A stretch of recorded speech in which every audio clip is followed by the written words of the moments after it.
കേരള സംസ്ഥാനത്ത് E filing സമ്പ്രദായം നടപ്പിലാക്കിയതോടുകൂടി അതിൻ്റെ ബുദ്ധിമുട്ടുകൾ അനുഭവിക്കുന്നത് ആരൊക്കെയാണ് എന്നുള്ളതാണ് ഇന്ന് ചർച്ച ചെയ്യപ്പെടുന്നത്. കേരളത്തിലെ അഭിഭാഷക സമൂഹവും അതുപോലെ തന്നെ അവരോടൊപ്പം ചേർന്ന് നിൽക്കുന്ന അഡ്വക്കേറ്റ് ക്ലർക്കുമാരും അനുഭവിക്കുന്ന ബുദ്ധിമുട്ടുകൾ പറഞ്ഞറിയിക്കാൻ കഴിയാത്തതിനപ്പുറമാണ്. 2020 കോവിഡ് കാലഘട്ടത്തിൽ ഓൺലൈൻ ഫയലിംഗിലൂടെ തുടങ്ങി പിന്നീട് ഓൺലൈൻ ഹിയറിംഗും ശേഷം ഈ ഫയലിംഗ് അവതരിപ്പിച്ചതോടുകൂടി കേരളത്തിലെ മഹാഭൂരിപക്ഷം വരുന്ന അഭിഭാഷക ഗുമസ്തന്മാർക്കും പുതുക്കിയ സമ്പ്രദായത്തോടൊപ്പം യോജിച്ചു പോകാൻ കഴിയാത്ത വിധം അവർ ബുദ്ധിമുട്ടുകയാണ്. DCMS എന്നുള്ള പുതിയ സോഫ്റ്റ്വെയറിലൂടെയാണ് ഇപ്പോൾ ഇ ഫയലിംഗ് നടക്കുന്നത്. അതിൻ്റെ ബുദ്ധിമുട്ടുകൾ എന്ന് പറയുന്നത് ഒരു ഇ ഫയലിംഗ് ചെയ്യുന്ന അവസരത്തിൽ അത് അപ്ലോഡ് ചെയ്യുന്നതിനെടുക്കുന്ന കാലതാമസം, അതിൽ ഫെയിലിയർ ആയിക്കഴിഞ്ഞാൽ പിന്നീടും അത് തിരിച്ച് വീണ്ടും അപ്ലോഡ് ചെയ്യുന്നതിനെടുക്കുന്ന കാലതാമസം, അതിനുശേഷം ഈ പേയ്മെന്റ് നടത്തുമ്പോൾ ഉണ്ടാകുന്ന കാലതാമസം, അങ്ങനെ തുടങ്ങി നിരവധി മണിക്കൂറുകൾ മെനക്കെട്ടാൽ മാത്രമേ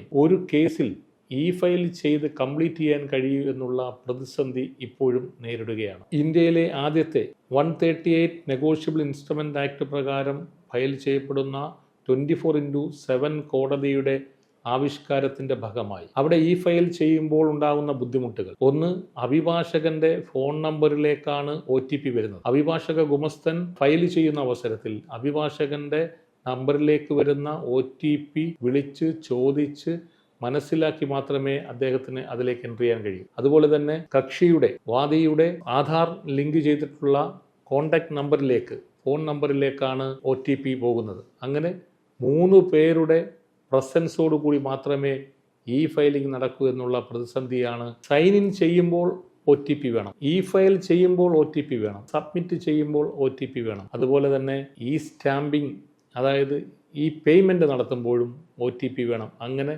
4 തവണയിലധികം OTP വന്ന് അത് എൻ്റർ ചെയ്താൽ മാത്രമേ ഈ ഫയലിംഗ് കംപ്ലീറ്റ് ആകൂ എന്നുള്ള വലിയ ഒരു ബുദ്ധിമുട്ട്, ഒരു വലിയ പ്രതിസന്ധി ഈ കോടതിയിലെ ഇ ഫയലിംഗുമായി അഭിഭാഷകരും ഗുമസ്തരും അനുഭവിച്ചുകൊണ്ടിരിക്കുകയാണ്. ഇതിലേക്ക് ഒരു പരിഹാര മാർഗം എന്നുള്ള തരത്തിൽ അഭിഭാഷകരുടെ കോൺടാക്ട് നമ്പർ എൻ്റർ ചെയ്യുന്നതിനോടൊപ്പം അഭിഭാഷക ഗുമസ്തന്റെ നമ്പർ കൂടി, രണ്ടാമതൊരു നമ്പർ കൂടി അതിലേക്ക് എൻ്റർ ചെയ്താൽ ഈ പ്രതിസന്ധിക്ക് ഒരു തരത്തിൽ പരിഹാരം ഉണ്ടാക്കാൻ കഴിയുമെന്നുള്ളതാണ് എൻ്റെ എളിയ അഭിപ്രായം. സിവിൽ കോടതികളിൽ കയ്യെഴുത്ത് പ്രതികൾ സ്വീകരിക്കുന്നില്ല എന്നുള്ളത് വളരെ വലിയ തോതിൽ അഭിഭാഷകരെയും ഗുമസ്തരെയും ബാധിക്കുന്ന ഒരു പ്രശ്നമാണ്. സിവിൽ റൂൾസ് ഓഫ് പ്രാക്ടീസിൽ കയ്യെഴുത്ത് പ്രതികൾ ഹാജരാക്കാം എന്ന് നിയമം പറയുമ്പോൾ കയ്യെഴുത്ത് പ്രതികൾ ഫയൽ ചെയ്യുന്നത് അനുവദിക്കാതെ ഈ ഫയലിംഗ് കംപ്ലീറ്റ് ചെയ്യാൻ അനുവദിക്കാത്ത സ്ഥിതിഗതികൾ അഭിഭാഷകർ നേരിട്ടുകൊണ്ടിരിക്കുകയാണ്.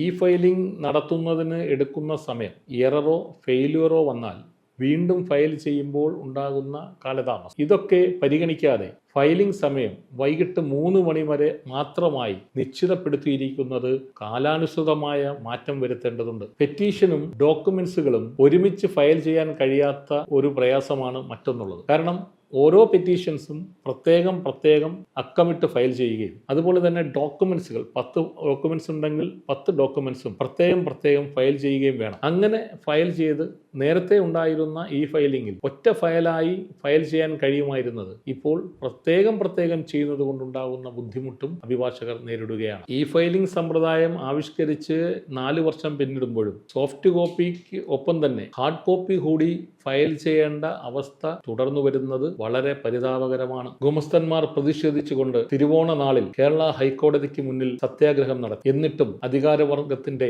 കണ്ണു തുറന്നില്ല. ഈ സമ്പ്രദായം ആവിഷ്കരിച്ചതോടുകൂടി നിരവധി ഗുമസ്തന്മാർ തൊഴിൽ നിർത്തിപ്പോവുകയും പലരുടെയും തൊഴിൽ നഷ്ടപ്പെടുകയും ചെയ്തിട്ടുണ്ട്. അങ്ങനെ പുതിയ രീതിയിലുള്ള ആധുനിക കാലഘട്ടത്തിലെ തൊഴിലില്ലായ്മ സൃഷ്ടിക്കുന്നതിന് കൂടി ഈ ഫയലിംഗ് സമ്പ്രദായം ഉത്തരവാദിയായി